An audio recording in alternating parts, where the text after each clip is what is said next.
Hey guys, नमस्कार। कैसे हैं आप लोग? उम्मीद करता हूं आप लोग अच्छे होंगे।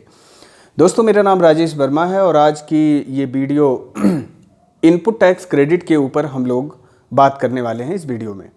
जहां पे कुछ कंडीशन को हम लोग डिस्कस करेंगे कि इनपुट टैक्स क्रेडिट लेने की क्या क्या शर्तें हैं। ठीक है,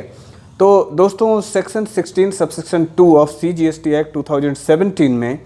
कुछ प्रेस्क्राइब्ड कंडीशन दिए गए हैं, जिन कंडीशंस के बेसिस पर ही आप इनपुट टैक्स क्रेडिट अवेल कर सकते हैं। ठीक है, तो दोस्तों एक चीज़ मैं बताऊं तो सबसे पहली चीज़ ये है, इनपुट टैक्स क्रेडिट केवल रजिस्टर्ड सप्लायर ही क्लेम कर सकता है, और वो भी जो रेगुलर सप्लायर हैं वही क्लेम कर सकते हैं, क्योंकि कंपोजिशन सप्लायर जो है इनपुट टैक्स क्रेडिट क्लेम नहीं कर सकते। तो आइए बात करते हैं हम लोग कि इनपुट टैक्स क्रेडिट क्लेम करने के लिए कौन कौन सी शर्तें यहाँ पे हैं, कंडीशन कौन कौन सी प्रेस्क्राइब्ड की गई हैं सेक्शन 16 सबसेक्शन 2 में। ओके, तो दोस्तों पहली जो कंडीशन दी गई है वो पहली कंडीशन ये है कि आपके पास valid invoice, valid original invoice होनी चाहिए या debit note issued by the supplier होना चाहिए। तो यहाँ पे दो बातें हैं, पहला तो वैलिड इनवाइस या debit note issued by the supplier होना चाहिए, तो इसके बेस पर आप इनपुट टैक्स क्रेडिट क्लेम कर सकते हैं। दोस्तों एक बात ध्यान रखना कि इनपुट टैक्स क्रेडिट अगर आप क्लेम कर रहे हैं तो फोटोकॉपी के बेस पर आप इनपुट टैक्स क्रेडिट मत क्लेम करें, क्योंकि फोटोकॉपी के बेस पर आप फॉर टाइम बीइंग के लिए तो इनपुट टैक्स क्रेडिट आप क्लेम कर लेते हैं, लेकिन जब वो मामला GST असेसमेंट में आता है तब वहाँ पे प्रॉब्लम क्रिएट होती है और डिमांड रेज होती है ऑफिसर्स के द्वारा, और एक फाइनेंशियल बर्डन बिजनेसमैन के ऊपर आ जाता है। ओके, पहली चीज़ तो ये हो गई। और सेकंड बात यहाँ पे दोस्तों ये है कि इनपुट टैक्स क्रेडिट क्लेम करने के लिए जो बायर है वो एक्चुअल में गुड्स या सर्विस रिसीव कर लिया गया हो उनके द्वारा। ठीक है, अगर गुड्स या सर्विस रिसीव नहीं किया गया है तो केवल एंड केवल इनवाइस के बेसिस पर वो इनपुट टैक्स क्रेडिट क्लेम नहीं कर पाएंगे। नॉर्मल केसेस में क्या होता है कि इनवाइस आपके पास पहले पहुंच गई इलेक्ट्रॉनिक मीडिया के थ्रू, ईमेल के थ्रू या व्हाट्सएप के थ्रू, बहुत सारे तरीके हैं, लेकिन गुड्स अभी तक पहुंचा नहीं। अब ऐसे केस में क्या है कि आपके पास इनवाइस तो ऑलरेडी आ चुकी है, आपने सोचा कि इसके बेस पर इनपुट टैक्स क्रेडिट हम क्लेम कर लें, तो दोस्तों वो तरीका गलत है। आप इस तरीके से इनपुट टैक्स क्रेडिट को क्लेम ना करें, और चूंकि ये फ्यूचर में जाके एक टैक्स इंसिडेंस क्रिएट करेगा, जो कि एक फाइनेंशियल बर्डन जहाँ पे आएगा आपके ऊपर, इंटरेस्ट पेनल्टी वगैरह भी आपके ऊपर इम्पोज हो सकती है GST ऑफिसर्स के द्वारा। ठीक है,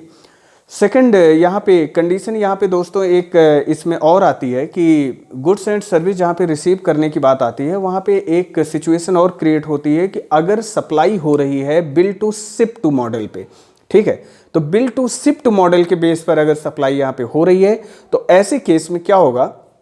कि जैसे मिस्टर ए ने गुड्स रिसीव कर रहे हैं मिस्टर बी से, means mister B is a supplier and mister A is recipient. तो ऐसे केस में बी ने गुड्स को सप्लाई कर दिया है ए के पास, लेकिन ए के पास एक ऑर्डर आ जाता है मिस्टर सी से। तो ऐसे केस में दोस्तों मिस्टर ए क्या करते हैं कि जो गुड्स उनका आ रहा था, इन ट्रांजिट था, उसको वो डाइवर्ट कर देते हैं ट्रांसपोर्ट को मिस्टर सी के पास। ठीक है, तो ऐसे केस में दोस्तों क्या होगी कि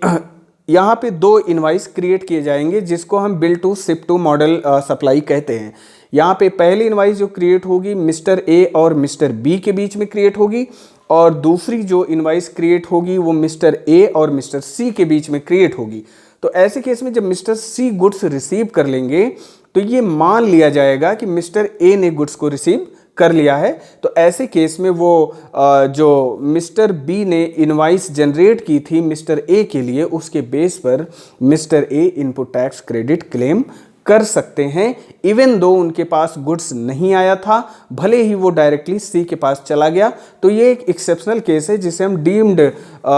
रिसीव्ड गुड्स या सर्विसेज जो है डीम्ड मान ली जाती हैं, डीम्ड रिसीव्ड हो गई हैं। ठीक है, तो ऐसे केस में ओके, तो यहाँ पे ये दो कंडीशन होंगी, जहाँ पे वैलिड इनवाइस और डेबिट नोट की बात हुई, और दूसरा गुड्स या सर्विस एक्चुअली रिसीव्ड होनी चाहिए, even bill to ship to model में भी, ठीक है, या डीम्ड रिसीव्ड होनी चाहिए। ओके, थर्ड कंडीशन यहाँ पे दोस्तों, जहाँ पे सप्लायर ने उस पर्टिकुलर सप्लाई के अगेंस्ट में जो GST का पार्ट था वो एक्चुअल में गवर्नमेंट को पे कर दिया हो। ठीक है, तो ये भी कंडीशन आपको ध्यान में रखना है। हालांकि ये बहुत वेग सा कंडीशन बना हुआ है कि रेसिपिएंट सप्लायर से हमेशा थोड़ी ना पूछने जाएगा कि आपने भैया जीएसटी गवर्नमेंट को पे किया कि नहीं किया, ये लेकिन कंडीशन यहाँ पे ये सेक्शन 16 सबसेक्शन 2 में इम्पोज की गई है कि ये भी कंडीशन सेटिस्फाई होनी चाहिए। ओके,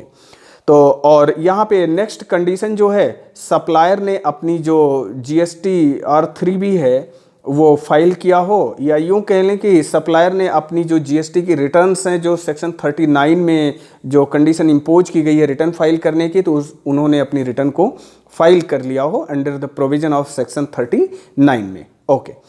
नेक्स्ट दोस्तों अगर हम बात करें कंडीशन, तो यहाँ पे जैसे कि 3 कंडीशन ऑलरेडी हम लोग डिस्कस कर चुके हैं। चौथी कंडीशन यहाँ पे ये है कि अगर आप कोई कैपिटल गुड्स परचेज करके ले आते हैं, कैपिटल गुड्स में जैसे हो सकता है प्लांट मशीनरी या कोई इक्विपमेंट वगैरह परचेज करके लाते हैं बिजनेस में, तो उस पे जो इनपुट जो जीएसटी का पार्ट है, अगर उस जीएसटी के पार्ट पे आप डेप्रिसिएशन क्लेम कर रहे हैं तो आप उस जीएसटी का इनपुट टैक्स क्रेडिट लेने के लिए एलिजिबल कैंडिडेट नहीं होंगे, प्रोवाइडेड कि आप अगर उस पे आईटीसी क्लेम करना चाहते हैं तो आप उस पे डेप्रिसिएशन ना क्लेम करें। कहने का मतलब ये है कि आप जीएसटी के पार्ट को कैपिटलाइज मत करिए अपनी बुक्स ऑफ अकाउंट में, अगर कैपिटल गुड्स के रिलेशन में आप जीएसटी का आईटीसी क्लेम करना चाहते हैं तो। और अगली कंडीशन ये दोस्तों कि कुछ सिचुएशन में ऐसा होता है कि गुड्स